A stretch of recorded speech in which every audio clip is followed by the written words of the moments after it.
अब student move करते हैं इस चैप्टर के लास्ट टॉपिक की तरफ, विच इज़ अबाउट एडहेसिव्स। तो स्टूडेंट एडहेसिव्स के बारे में जो बात आपने जाननी है कि ऐसे कंपाउंड जो कि एडहेयर होते हैं, यानी आपस में जोड़ते हैं, बॉन्ड करते हैं, दो आइटम को आपस में जोड़ के रखते हैं, तो ये जो काम करते हैं ऐसे कंपाउंड एडहेसिव कहलाते हैं।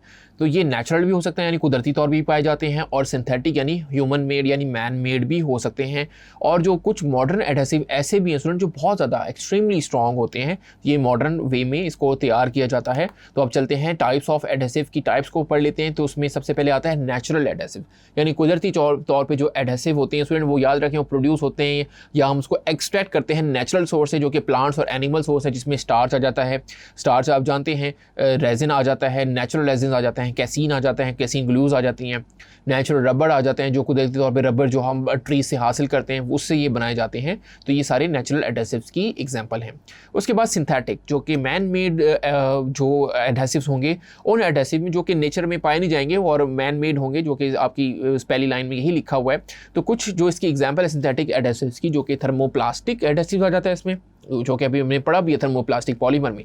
इलास्टोमर आ जाता है एडहेसिव, और थर्मोसेटिंग एडहेसिव इसके अंदर आ जाता है। तो ये सारी चीज़ें आपकी सिंथेटिक एडहेसिव में आएगा। उसके बाद स्टूडेंट एक और टाइप है जिसको कहते हैं ड्राइंग एडहेसिव। तो ड्राइंग एडहेसिव याद रखें कम्बिनेशन होता है इंग्रेडिएंट का जो कि सॉल्वेंट के अंदर सस्पेंड हुआ होता है, यानी बहुत सारे इंग्रेडिएंट एक सॉल्वेंट में सस्पेंड हुए होते हैं, और ये जो एडहेसिव हैं ये हार्ड हो जाते हैं। जैसे ही वो सॉल्वेंट इवेपोरेट हो जाएगा तो जो उसके इंग्रेडिएंट्स हैं वो क्या हो जाएंगे, वो हार्ड हो जाएंगे।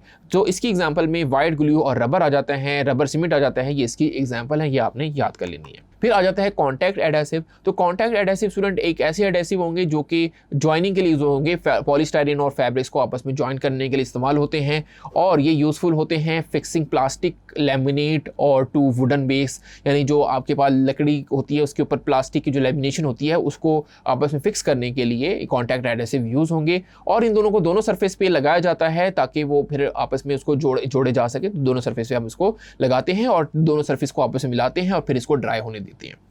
फिर स्टूडेंट आ जाता है हॉट ग्लू।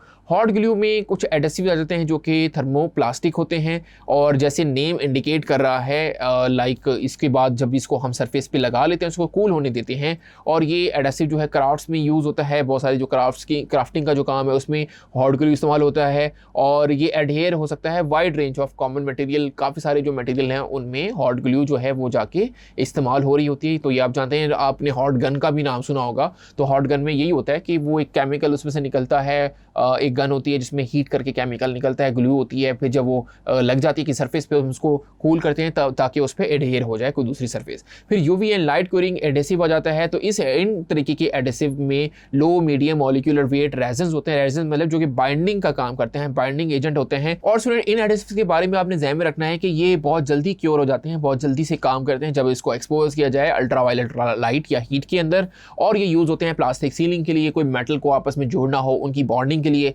ग्लास को जोड़ना उनके लिए, या डिसिमिलर सबस्ट्रेट्स को, यानी एक मॉलिक्यूल दूसरा है, सबस्ट्रेट दूसरा जो मॉलिक्यूल है वो कोई और नेचर का है तो उसको भी आपस में जोड़ने के लिए ये इस्तेमाल होते हैं UV and light curing adhesives. Hopefully student adhesives के बारे में सारी चीज़ें आपको उसकी टाइप्स अच्छे से क्लियर हो गई होंगी, और यहाँ पे मैं उम्मीद करता हूँ चैप्टर नंबर 22 भी आपको अच्छे से समझ आ गया होगा। This is Abdullah signing off from tutorial.pk।